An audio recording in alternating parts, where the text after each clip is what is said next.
Madam Bagaitso.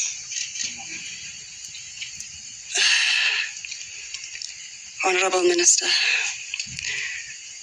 Honorable MEC, Honorable guests, industry players, all protocol observed.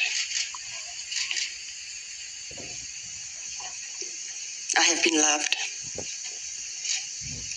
by God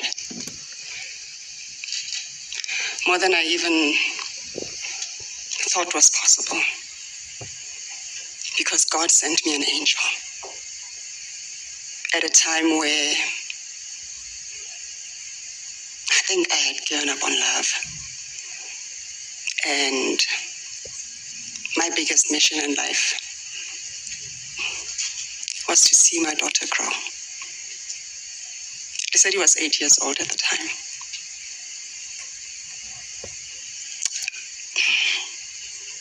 One evening, very unexpectedly, very unannounced, an angel walked into my house.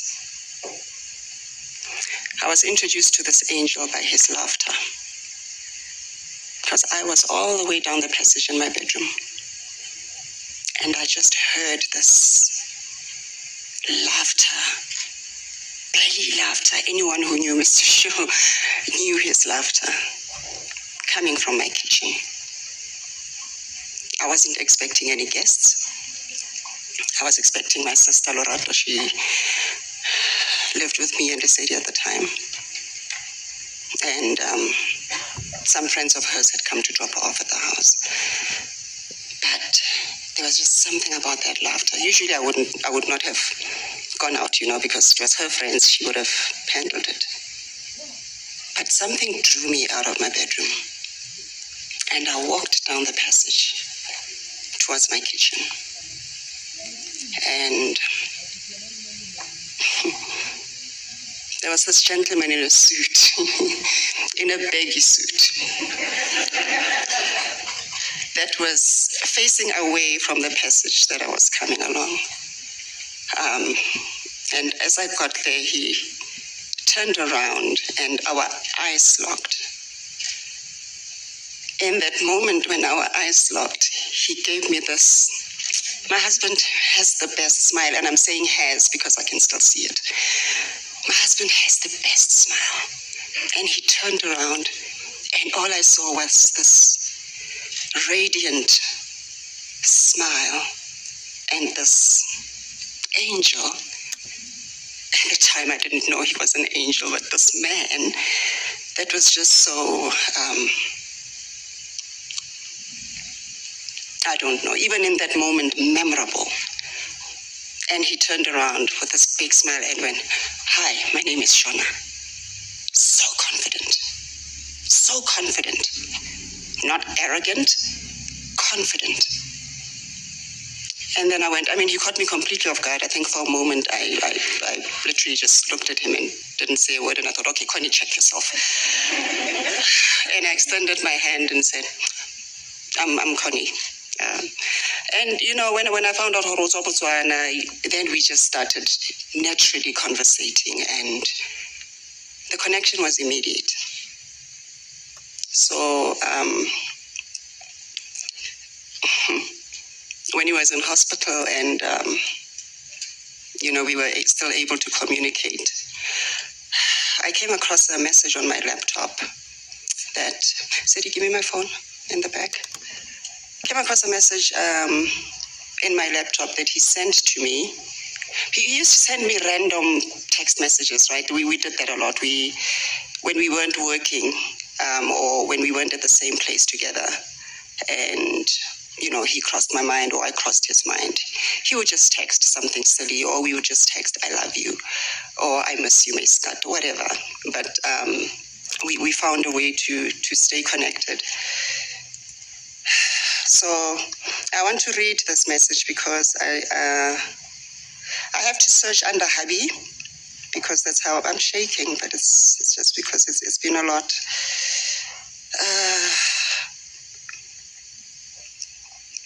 So I screenshot the message, and I sent it to him. So this text message was sent on the 22nd of April 2017 at 5 minutes to 12. And he said to me, I just remembered the first day we met. If you hadn't asked me for my phone number, if I had not kissed you on day 3,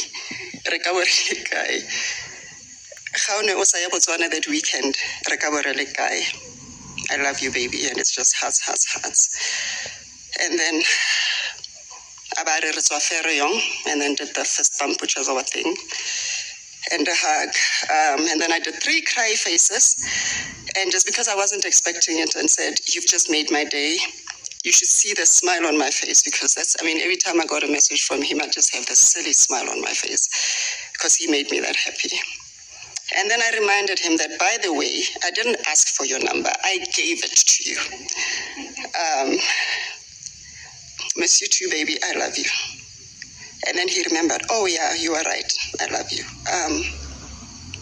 But that's what God blessed me with, a life partner for 20 years. I thought we were going to have a lifetime together. But that wasn't to be.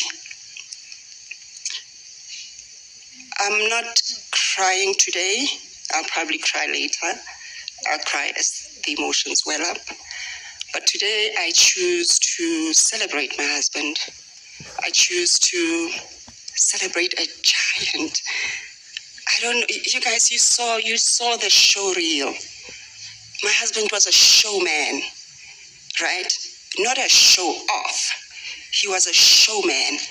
He walked into a room and you felt his presence. He walked into a room and you felt God's presence. The first thing Shona said to me when we were getting to know each other, actually the first time he went to my room, because now he wanted to see around the house, was, and my sister can testify to this, was he said, what's under the bed?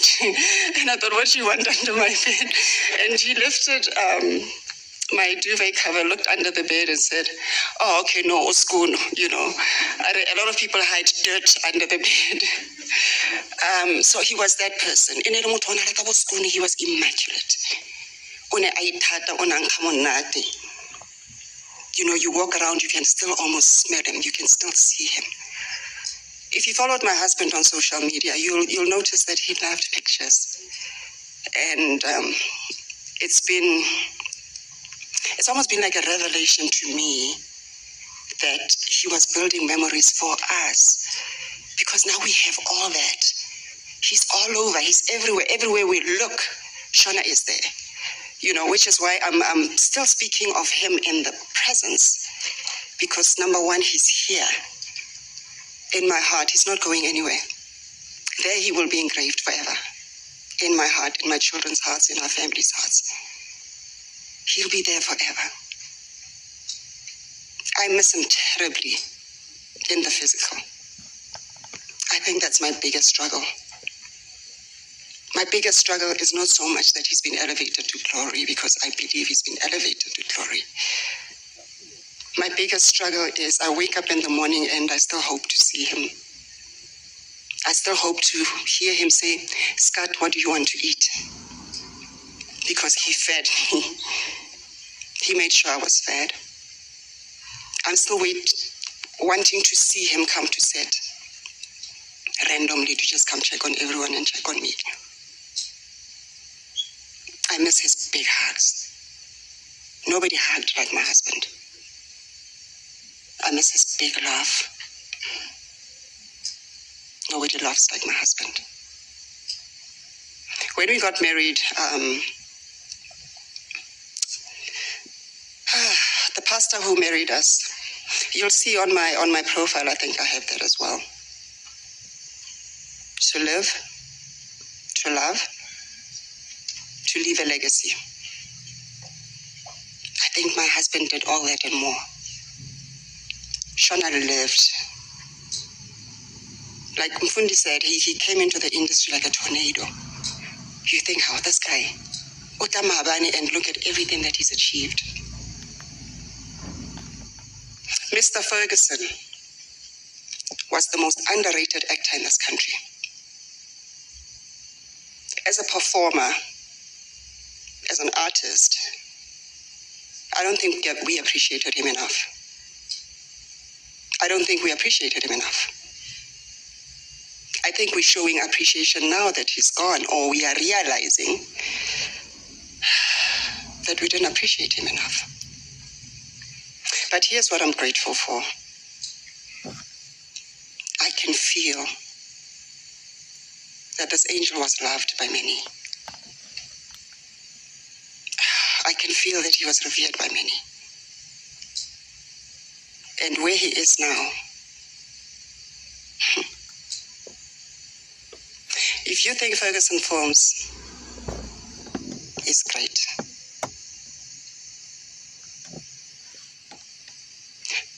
know that Furguson Films is great. Because that's my husband's legacy. And it is going to continue growing from strength to strength if I have everything to do with it.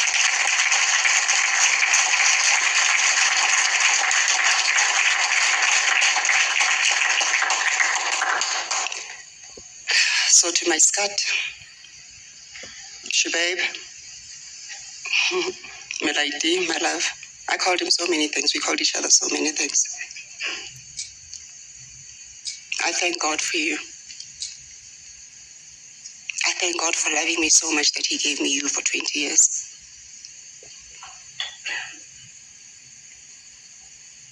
I think he knew, Shona, from when he was young. To him, every day was a blessing. And he said that to us all the time. Every day is a blessing. And this man lived every day like it was his last day. Didn't do anything in half measures. Went all in. Everything he did went all in. That's a big lesson for all of us. Live every day like it's your last day. Love your people like you may not see them tomorrow. Don't have regrets. Don't have regrets. That's the one thing I'm proud of. There are no regrets, just memories. Beautiful memories. I pray to God comfort me and my family. I trust God. God is still God. I thank you all for your prayers and your words of comfort. My family and I draw strength from that. And I would appeal to you that you continue doing that for us. Because the road ahead will not be easy. But with God on our side, who can be against us? I love you, Mr. Shaw. I will always love you, my angel. You are here. Till we meet again.